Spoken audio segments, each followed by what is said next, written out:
Hey guys, I'm 5-Minute Gamer and we're here today to play South Park Phone Destroy. Why? Because we destroy all phones.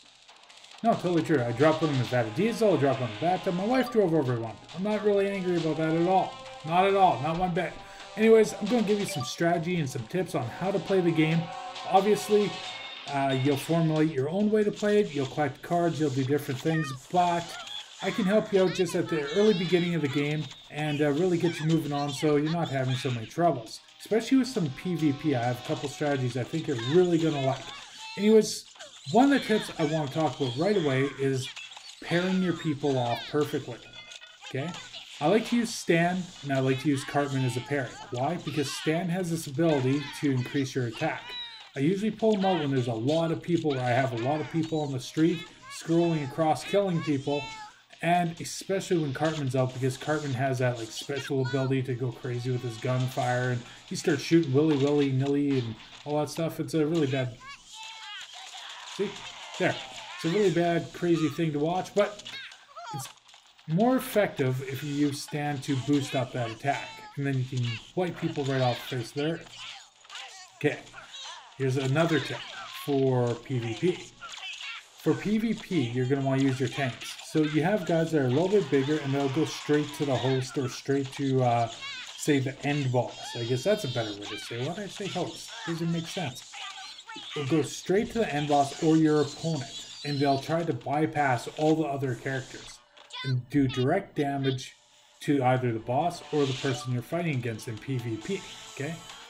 Pull those guys out. If you can manage to pull one of those guys out with Stan, or one of those guys out with Stan and Cartman, it's a really good combination. You'll end up just slaughtering the end boss. Watch here.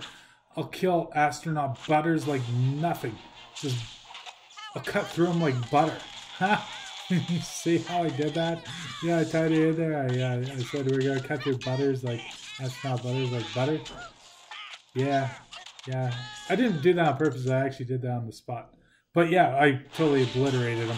Now, this wasn't a very difficult level, but it illustrates my point, right? You get those guys out, you boost up your stats. Another thing you guys want to pay attention to is your lockers.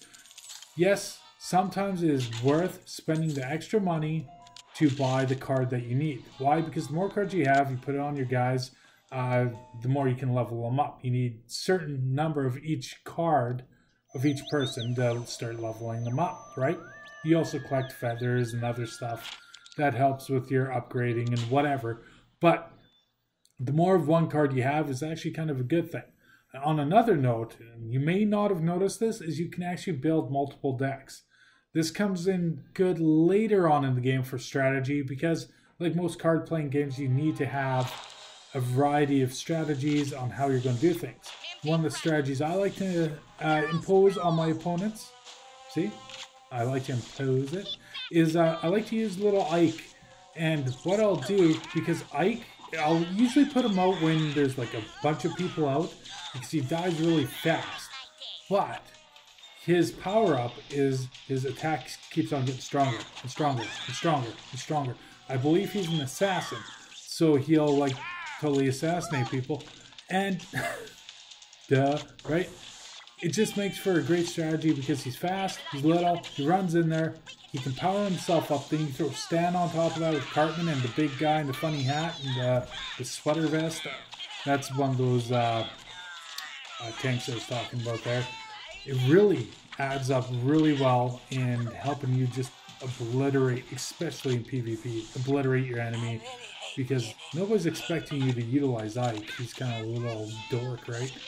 Also, another thing you guys are going to want to do is your rats. In PvP, your rats or your pigeons or whatever it is, make sure you level those up. But you want to drop those at, like, not as a defense mechanism, but in your final little push forward to defeat your enemy, you drop in a rat or a pigeon, and it kind of overwhelms them. There's too much going on. It's hard to defend against that. You'll usually smash more phones and win your PvP a lot easier. Wanted to show this clip because this has an alien at the end of it, and this week it's turning out to be the alien week.